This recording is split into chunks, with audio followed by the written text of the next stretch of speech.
Welcome to 21st Sports recap and reaction for the Buffalo Bills at the Miami Dolphins in their Week 3 matchup, played September 27, 2015.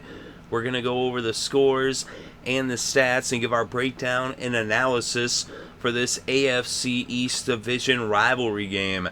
Well, let's get started in the first quarter. Just a little over 3 minutes in, Tyrod Taylor hits the tight end Charles Clay for a 25-yard touchdown as the former Dolphin scores against his former team and puts his new team up on the scoreboard first, and the extra point by Carpenter would make it 7-0 Bills over the Dolphins. Then, with about 6 minutes still left in the first, Tyrod Taylor hits LaShawn McCoy for a 10-yard touchdown, and with the extra point by Carpenter, it was 14-0 Buffalo over Miami. So that was the score after 1 quarter of play. Then in the second quarter, with less than 12 minutes left before halftime, Dan Carpenter hits a 26-yard field goal, and it was now 17-0 Bills over the Dolphins. Then with less than 2 minutes left before halftime, Preston Brown picks off Tannehill and returns it 43 yards for the pick six. And with the extra point by Carpenter, it was 24-0 Buffalo over Miami. Carpenter then hit a 51-yard field goal just before halftime with just seconds left on the clock, and it was 27-0 Buffalo over Miami going into the locker rooms at intermission. So 27 unanswered points in the first half by the Bills. But then in the third quarter, with about 5.5 minutes still left in the third, the Dolphins finally get on the scoreboard as Ryan Tannehill hits Rashad Matthews for a 21-yard touchdown. They elect to go for two, and Tannehill hits Jarvis Landry, and a 2-point conversion is successful, and it was now 27-8 as they trailed by 19. So Bills then would respond, scoring just seconds into the fourth quarter as T-Mobile Tyrod Taylor throws his third touchdown pass of the game. This one, a 38-yard touchdown pass to the former Dolphin Chris Hogan, as another former Dolphin scores, as Charles Clay had scored the first touchdown of this game. And this one, with the extra point by Carpenter, made it 34-8 as Buffalo extended their lead to 26. Ryan Tannehill then hit Rashad Matthews for their second touchdown connection of the game. This one, a 46-yard touchdown pass. But the extra point was no good, and so it was a 20-point game with the score Buffalo 34, Miami 14, with about 8 minutes still left to play.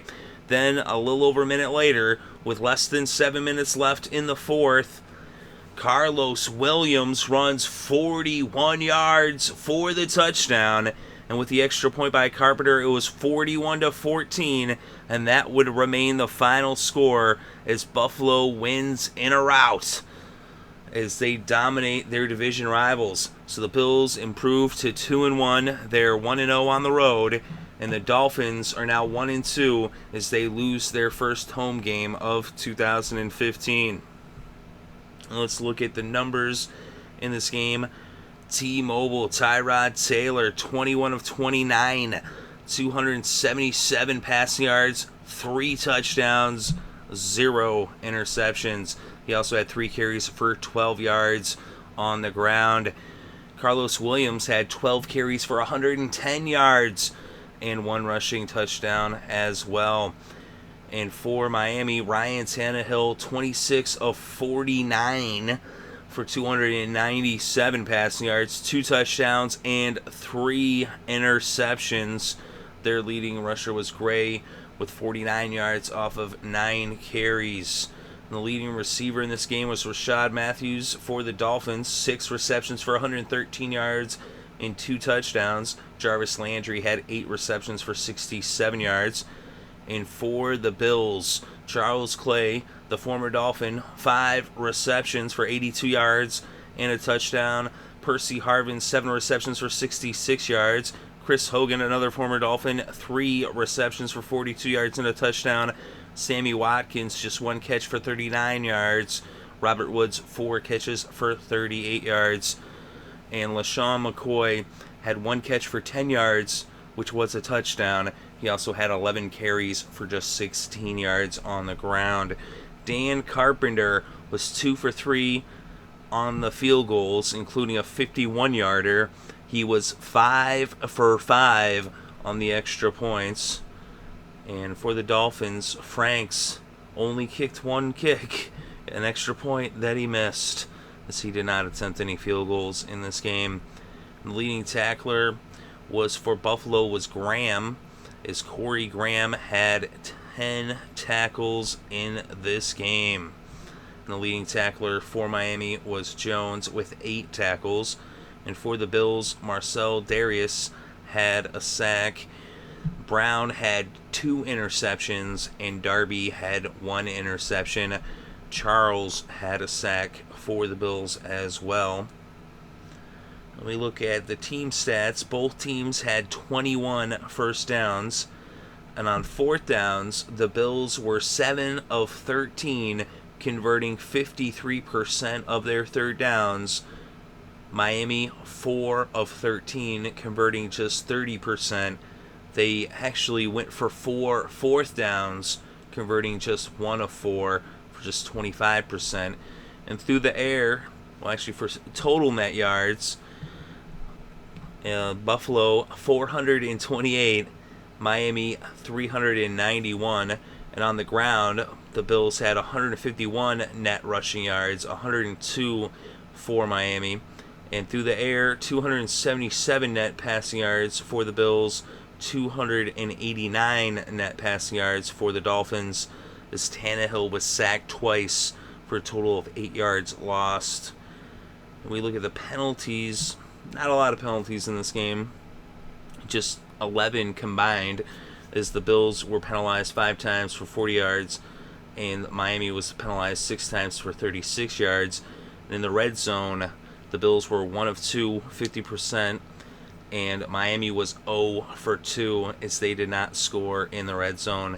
And the time of possession, 31 minutes and 53 seconds for Buffalo, just 28 minutes and 7 seconds for Miami.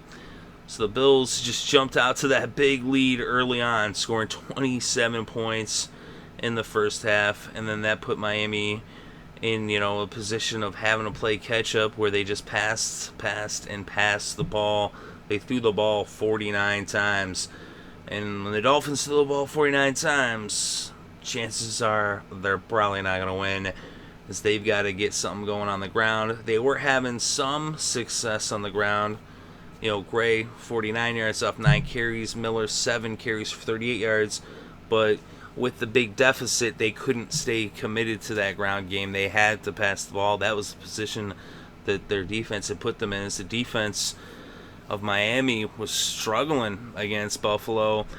They couldn't really get much pressure on Tyrod Taylor, and they weren't able to force any turnovers. They weren't able to really stop the run either, as Williams had over 100 yards. He had a $110, including that 41-yard touchdown run. And so the Buffalo Bills just dominated Miami from the onset. Of course, once they jumped out to that big lead, they kind of just rode it out in the second half.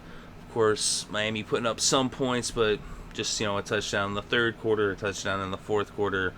Pretty much, it was garbage time. Pretty much after the whole second half was pretty much garbage time. That's how big the deficit was. So they were down by 4 scores after the first half. So the Bills go on the road, and they get a huge win in the division, going on the road to Miami against a team that was supposed to be a tough defense, but they didn't look that way today, as the Bills kind of looked to have exposed the Dolphins somewhat here in this game. It's going to be a tough road here on out for Miami, 1-2. But it's really the issues of, what's going on with that defensive line. Why aren't they getting pressure on the quarterback, and why can't they stop the run? And not only that, what's going on with their running game. And they got to find some balance to their offense. They can't get in these big holes and then just expect to just pass their way out of it. That's never going to work. So Buffalo, a huge win. Miami, a big loss. They said all that more so being that it's in the division. But let me know what you think in the comments section below. Definitely interested to read your thoughts and opinions. Thank you very much for listening. It's greatly appreciated. I hope you're having a good day and had a great weekend and enjoyed all the sports.